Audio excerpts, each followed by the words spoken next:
We are in the middle of nowhere in Wyoming. So we came out here to do trek in the middle of Wyoming, which it very much does look like the middle of Wyoming. Trek is, it's a bunch of people pretending to be the pioneers who've crossed the plains. We go through and we're reenacting what our past ancestors did for us to be able to come and be in Zion. And so we go through so we can learn their experiences and yeah. Trek has been awesome. I've been hanging out with a bunch of friends, and it's kind of cool to see outside of school, to see people in a really spiritual setting that you normally wouldn't see them. The activities at night are super fun, and I had a really fun time doing square dancing. That was really fun because everyone was involved.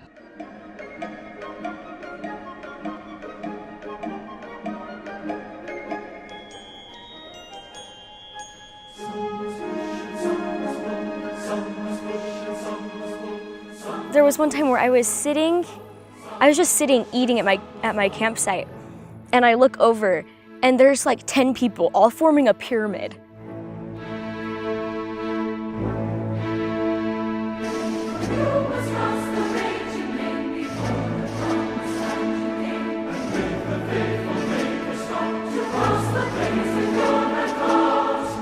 I'm walking for my ancestor Henrietta Maservi. Charles Nephi Shumway. Eleanor Grant Ord. She's I think she's my 4th great grandma. Margaret Adeline Carlisle. Huldah Parrish Hubbard. I'm trekking from my grandmother. She wasn't a pioneer, but she was a convert to the church and brought our family together through her testimony.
My favorite part of trek would probably be the river crossing, and that was a really cool experience. The story of the river crossing is the Martin Hand Company came out there, and they've been through so much, and it was midwinter and the river was 4 inches of ice. A lot of them really panicked and didn't want to cross it because it was ice cold, and a lot of people died because of the last river they had crossed. And they got there and the men said, I can't do that. And 5 young men, and I'm related to one of them, Ira Neverker, says, that's okay, we'll carry you all.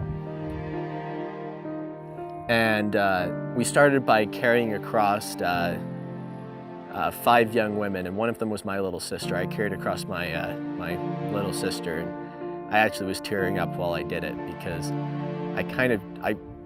for the longest time I felt very responsible and to take care of my little sister. It's kind of a big brother's job.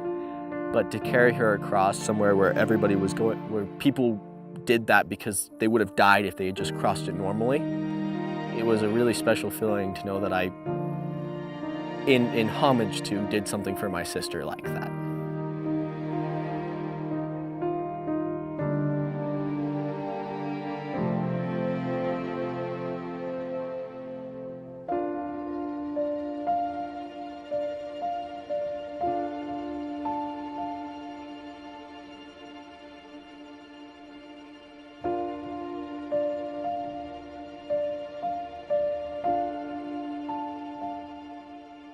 I prayed the morning of just to kind of help me to get into the mojo of it, and that was that was probably one of the biggest spiritual moments I've had, because as I walked across, as I helped push carts and move people back and forth, it was a really weird experience, because as I was doing it, I was actually able to see like the ice in the water, and I was able to feel like my energy was being drained. Like, I was so aware of what the pioneers were going through, and it was just unreal, you know, because I could just feel it. And you know, and as I was helping people through, I was actually almost in tears, just because I was like, you know, these kids had to do it in the snow, they had to do it in the worst conditions, and they didn't get a break when they got to the top. They just had to keep going to stay warm.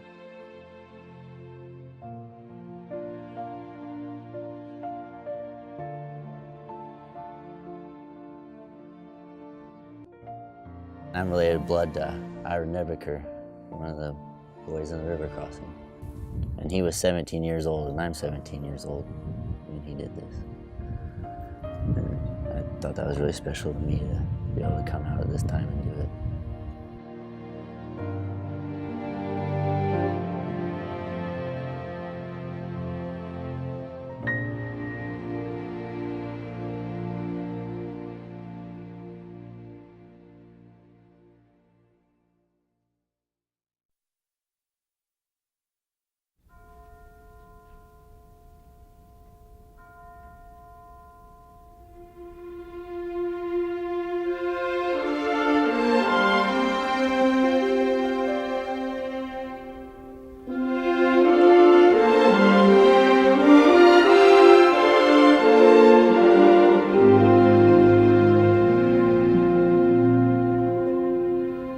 The morning of Rocky Ridge for Elsie and Jens Nelson, they woke up to a tremendous blizzard, and they started the ascent of Rocky Ridge, and Jens's feet became so frozen and eventually became deformed. His right foot became so deformed.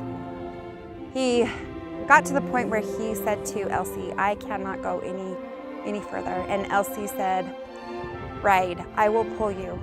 And my husband and I had the opportunity to reenact that pull. And so as we started and I stumbled and kind of reenacted the fact that he could not walk, we said a prayer. My prayer before we started was that I would be able to pull him up the hill, and that also that the youth would feel the spirit of what was happening, what we're reenacting.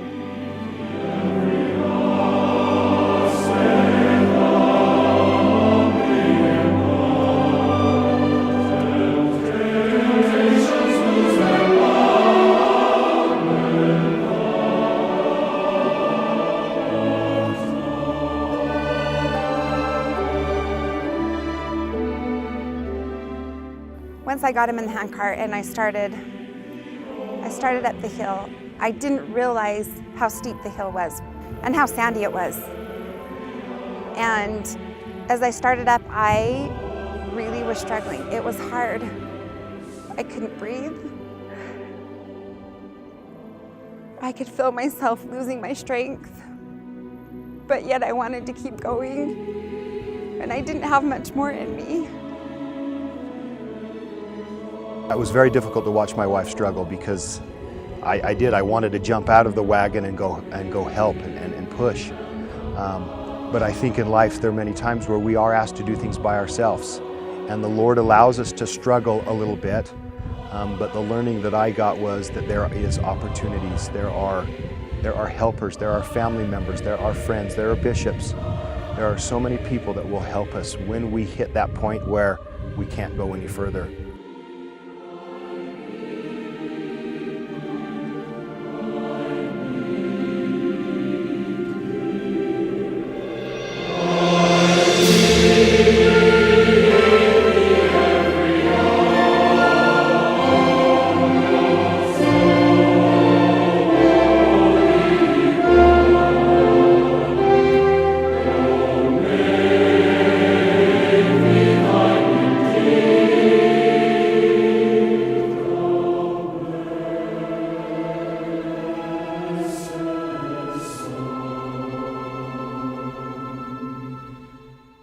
I couldn't do it by myself.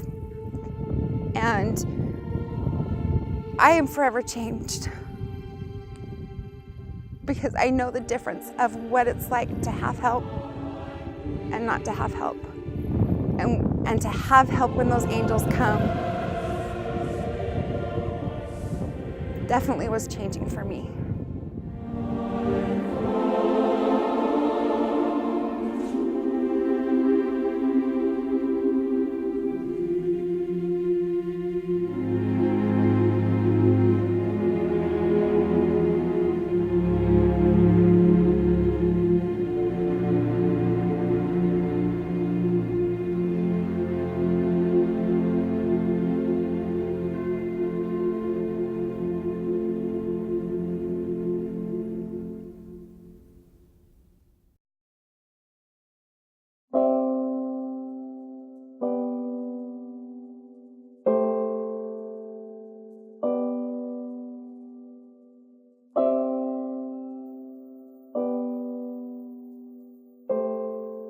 The women's pool is one of the coolest experiences I've ever had. So the women's pool is basically where all the women are taking all the hand carts and none of the men are helping, and we pull it up this really big hill, and it's really hard. So we all gathered together in a circle and we all held hands and we sang as sisters in Zion. And it was the coolest thing. I felt so close to all of my sisters in the stake.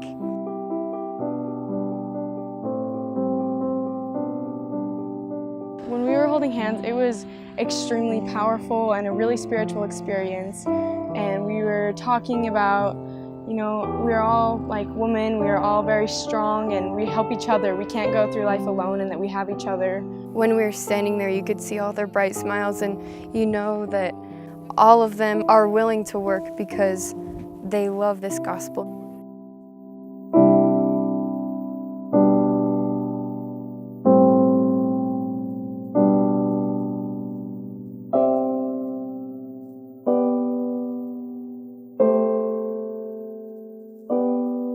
When my father passed away, my mom and I had to do a lot of things on our own. I mean, yeah, we had my brothers, but me and my mom and my sister, we kind of had to figure out how to do things without my dad.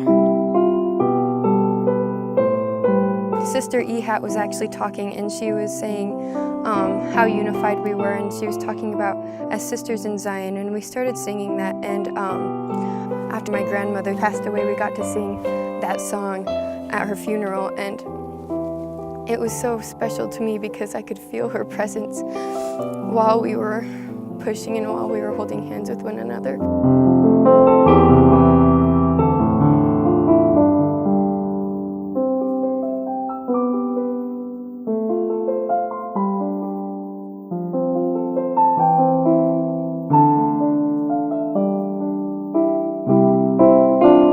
There were a whole bunch of young women and leaders who ran straight back down as soon as their cart was up to help others, and it was really cool, and it felt, I mean, it was hard, but it was rewarding.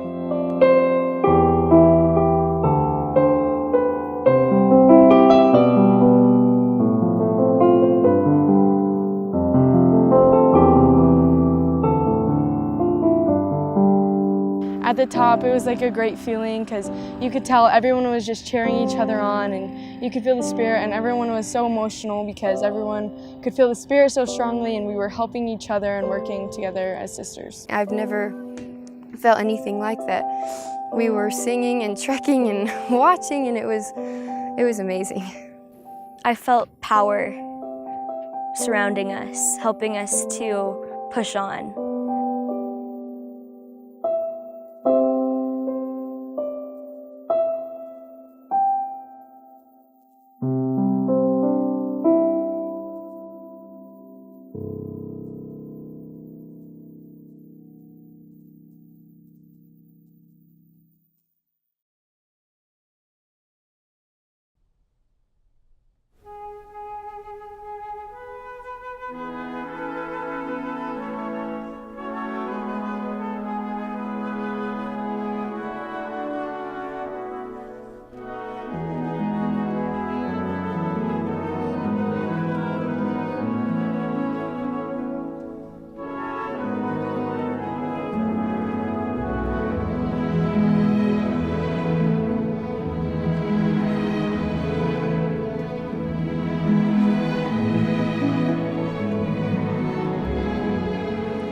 So I came on Trek because my sister was able to go the last time, and just hearing her experience made me really want to come and go, and just, I enjoy doing these kinds of things. I came on Trek because I've been really excited for a long time to go on Trek. I like being in the outdoors, and I like getting to know my ancestors and the history.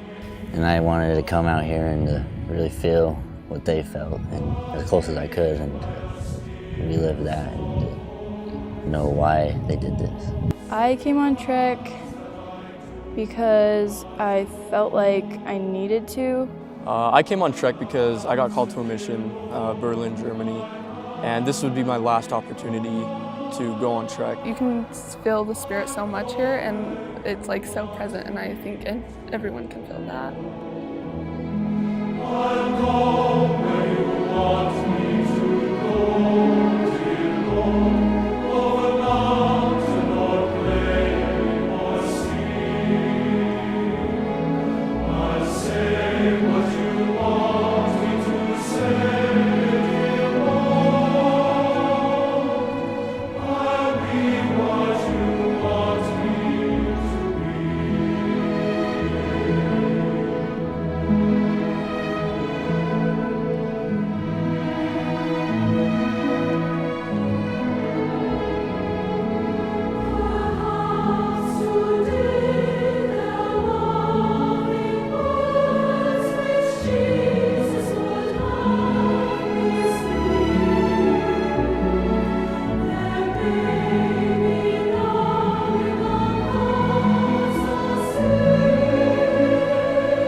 go now and give your all, I think, means to just push yourself as hard as you can to come closer to Christ. We need to stop holding back and procrastinating. We need to just, really just go and do now. Just getting up right when you're asked and just getting to work. I want to do it and also do it to the best of my abilities with a good attitude. You know, you see somebody sitting alone at school, that's when you have to be prepared and go now and help them. I think that the theme, Go Now, Give Your All, means to just put your faith in Christ and to really show Him that you're here for Him. And go now and give your all is kind of like it's time now. It's not tomorrow, it's time now. And And some of the pioneers we had, they had nice farms. They were doing pretty good, but they sold all that, left all that to come here to Wyoming and get all the way to Zion. And it's they must have heard something really neat to leave all their stuff to go to. They must have heard God's voice.